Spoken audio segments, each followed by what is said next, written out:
the best place to start in all things is really with ourselves, in our perceptions, our mind states, and our attitudes. And for me, that's what vibrations actually come down to in terms of the self. You have to essentially take your vibrations into a different plane, entirely into a different realm.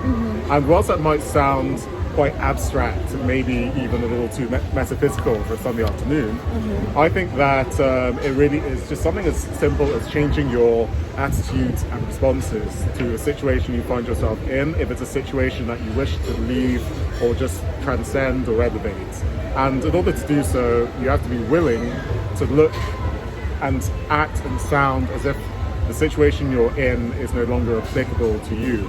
And in doing so, you take a first step into transcending that environment that you wish to leave behind and start moving into another one, into a newer plane where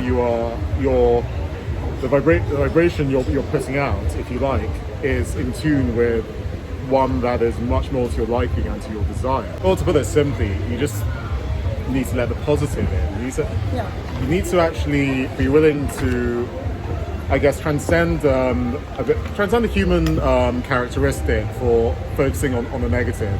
And that obviously is not easy. Our brains are hardwired to see the negatives in situations, in potential outcomes, in interpersonal relationships, in our existence, in our planet. And because we run like a program, we literally run as human beings like a computer program in terms of our subconscious mind.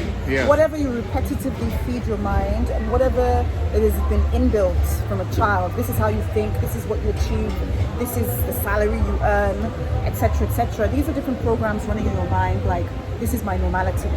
But the wonderful thing about the human mind is that you can reprogram it by habitually doing certain patterns, like every day. Like if you habitually do something for 20 minutes, like time yourself and say I am, and then you say whatever you want to become in life, and you're just in that feeling state, soon enough your subconscious mind is actually going to believe you are this person, and then you're going to go out in this world and look for opportunities like that. That's how simple the subconscious mind really works. Your brain is essentially a survival computer. All these things that it does to you, all these tricks it likes to play, all these shifts in your perspective that can run from positive back to negative are because your brain is hooked into ensuring your survival. Which means looking over your shoulder, if you like, for anything that it can perceive as a threat. To move out of a comfort zone is threatening to the brain, if not even to you as a conscious thinking person. Because the security of your job, the security of what people say you are and think you are. But once you start moving to the territory of saying who you are and what you want to achieve, I mean, I think I'm saying this because that was a huge breakthrough for me in terms of redefining who I said I was and writing a new narrative for my script. I took a blank piece of paper and I literally, I'm not going to show you all the other things that I wrote on this, but this is like my habits. I like get pads of paper. Too much paper perhaps, that's not as well people. Yeah, but like you basically, it's called, like for instance, it's a technique called hypnotic writing. So for 20 minutes before your feet hit the floor in the morning, you're just writing about the positivity of how your day is going to go, what your goals are for that day, that month, or that year. And you just keep on writing. And then when the timer stops at 20 minutes and you stop, and then you go and start your day and have this perfect day. Well, for me, faith is also about openness. It's about openness to those things you can't see and being willing to trust that they can help you along your path in life. So that also extends to you. The things you can't see are often about your own potential. And for me, I find it actually very useful to say I'm open to believing in this facet of my potential in order to start acting on it. And in little ways from here and there, when I wanted to become an artist, for example, I told myself I was willing to be open to the possibility that I could create an artwork that I would be satisfied with. And when that was achieved, I then told myself that I was willing to be open to the idea that someone would want to hang it in their home and fortunately, quite a few people appeared through whichever promotional means or word of mouth that I was able to muster, and decided to purchase these works for me and hang them in their homes. And so it goes. Visualizing. Like, you know, I read a book, I think it was about the subconscious mind, and it was a really good part of the book that it said, for instance, the author was very good at selling houses, and he taught other people this technique as well. And literally you'd have like a signboard outside and for sale. And so he would literally, even before the house was sold, he would literally pick up the signboard, you know, from its roots, and then just throw it in the bin, symbolically, that, you know, the house, which meant the house had just been sold. And then I guess, you know, the signboard reappeared, and not long after, the house was sold. So training our mind by visualizing and doing acts, you know, you don't just visualize, but you get into the body language, the attitude of someone who is successful. You start dressing like success even before you are successful. Things like that really can get you into a higher vibration, because, you know, when people talk about this high vibration, low vibration thing, it's real. If you surround yourself with negative people, your thoughts are negative, your mindset is negative, your life is negative, your dressing is negative, and, you know, everything that is about you is negative, lo and behold, you might bring negativity. So what would happen if you consciously and actively, and even if it killed you before you get out of bed, you practice things like hypnotic writing, or the mirror technique of what you are, I am, you know, blah blah blah, for like 20 minutes, or you increase the vibe of your day by just thinking positive thoughts, or you do what I do, which is I walk for like at least an hour and a half every morning, and I time myself, and in this walk I take different routes, and I think about my day, I think about positive things. So if you want what you want, you basically have to get to that vibration, and if you get to the vibration of a millionaire, you will become a millionaire. And if you get to the vibration of different things, you will become whatever you say you are. That vibration is change of motion, and that in order to find new ways to live, that starts with change of motion.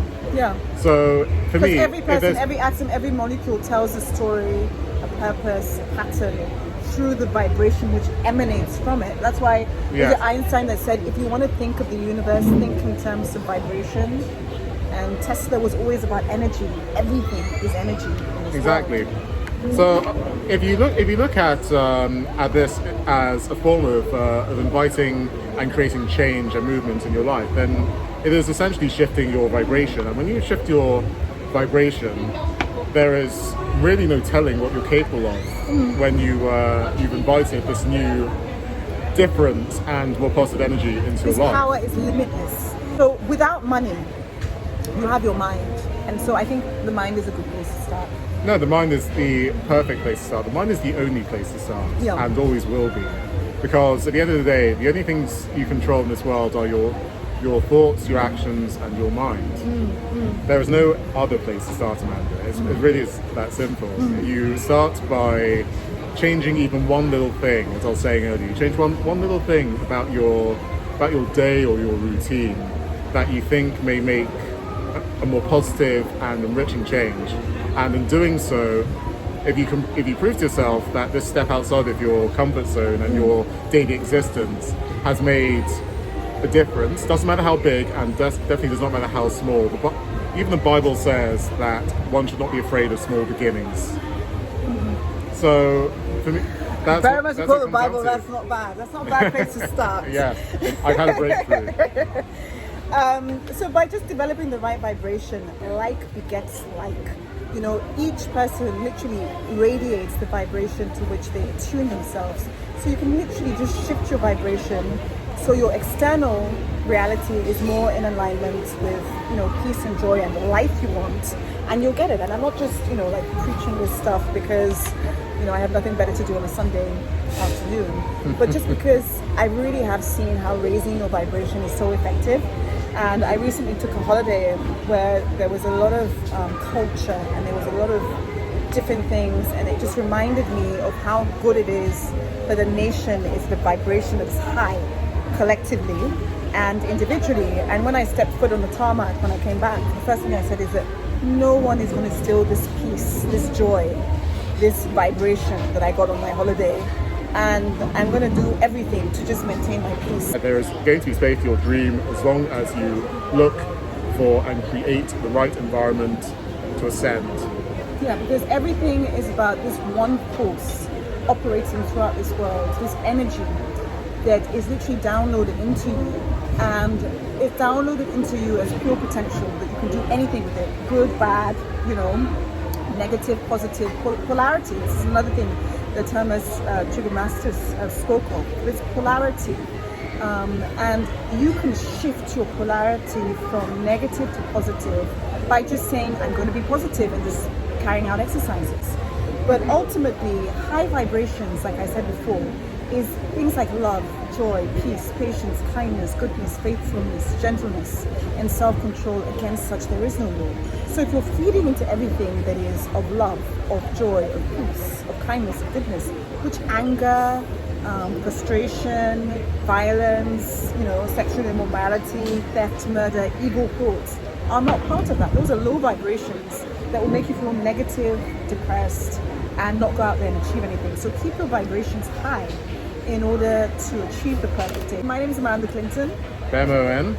And this is This Perfect Day, where we're basically looking at 7 ancient teachings from Hermes Trismegistus, who existed over 2,000 years ago and a couple of hundred years before Christ. And he was a master of teaching and alchemy and astrology, and he essentially also taught mental alchemy in terms of how you can transform your world.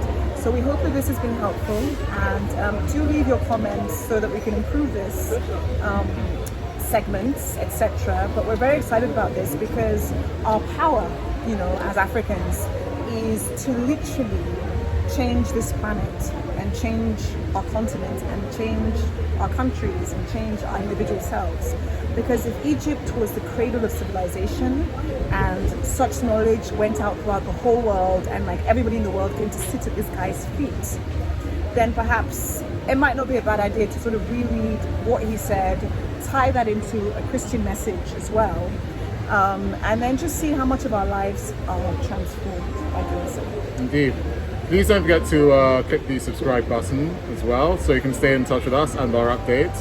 And always remember, let nothing limit your mind, because everything starts there. Yes, everything starts with the mind. Have a blessed day. Thank you very much.